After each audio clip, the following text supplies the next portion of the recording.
Hello. In Season 7, Episode 5 of S.W.A.T, titled End of the Road, viewers bid farewell to S.W.A.T in Alex Russell's final episode.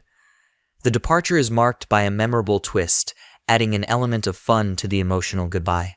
S.W.A.T has been working with Long Beach S.W.A.T for the past few months, teaching police and showing his former boss, Jones, how far he has come from the hellraiser he once was. We might have gotten off to a rocky start, but 20 squads not 20 squad without S.W.A.T, as Hondo observes at one point.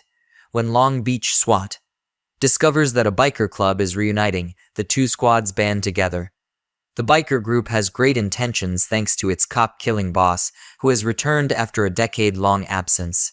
Jones believes the dead cop found at the scene was simply dirty, but it soon becomes clear that he was forced into stealing armor-piercing ammunition after threats to his niece's life. He has no trouble admitting his error, and he understands why S.W.A.T looks up to Hondo's calm demeanor. He recalls nearly washing S.W.A.T out before he met Hondo. "You took a chunk of coal and molded him into a true diamond," Jones goes on to remark. Hondo gives him credit for the passion he sees in S.W.A.T. It's clear where this is all going throughout the episode. "Your house. I'm just couch surfing," says Jones in the first scene. He admits to Tan that he used to blame Long Beach for negative things that happened to him rather than the individuals who let him down, but that has changed. S.W.A.T leads an interrogation and impresses Hicks. S.W.A.T says cycling with 20 squad feels like home for him. Jones is then wounded with one of those armor-piercing shots and transported to the hospital, where his condition does not appear to be good. S.W.A.T also takes an officer, Carnegie, under his wing before and after Jones is shot, with counsel from those who taught him, Hondo and Deacon. Long Beach S.W.A.T requires someone to bring them all together, as Jones typically does, and S.W.A.T is now in charge of doing so. "Leadership does not happen to everyone, but it happens to you. We saw it," the Deacon informs him. Jones sees it as well, and Hondo leaves S.W.A.T with the rest of the crew to pick them up and make his former master proud. S.W.A.T persuades Carnegie by discussing his own difficult journey and rallying the crew behind him. That is exactly what Long Beach has to do immediately. That is exactly what happens when S.W.A.T is in charge. There is no second in command, and as Carnegie points out, S.W.A.T is the only person they can trust to guide them through it. That is exactly what he does, and he does it successfully. S.W.A.T apprehends the motorcycle club's boss, who is attempting to steal the drugs being transported to an armored vehicle for cremation by the LAPD.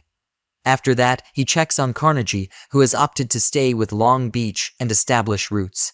When Hicks reports that Jones has died, S.W.A.T takes it upon himself to inform his squad. Then all that remains is for him to inform Hondo about the decision we witnessed him make from a mile away.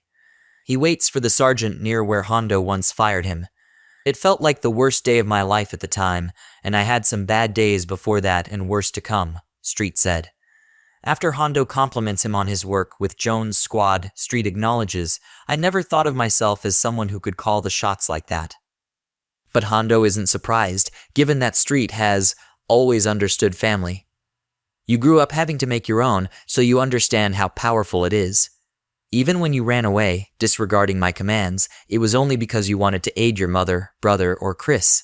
And after the day he experienced, S.W.A.T now considers Jones' staff to be family. "I'm worried about them," S.W.A.T says. "You taught me to be a SWAT cop, and, ultimately, a leader.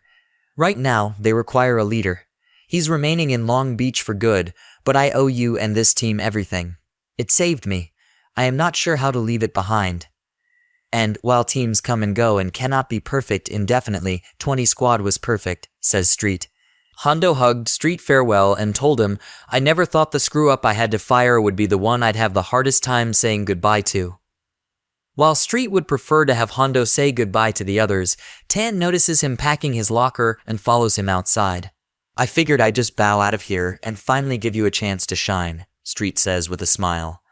Tan responds by saying, "You're only leaving because you'll never get promoted over me." S.W.A.T recalls the two of them being team babies at first, but instead of turning on each other, they became great friends. Nothing's ever going to change that, he assures, reminding Tan that he still resides in law. "Chris and I will invite you over for the engagement party in a few weeks. Just don't say anything yet." Especially to Chris, S.W.A.T admits. S.W.A.T drives away after delivering that hint and stunning Tan and his fans. "Come on, we have to see everyone celebrating their engagement, right?" What were your thoughts on how S.W.A.T. wrote out Street and Russell in the final episode? Please let us know in the comments section below.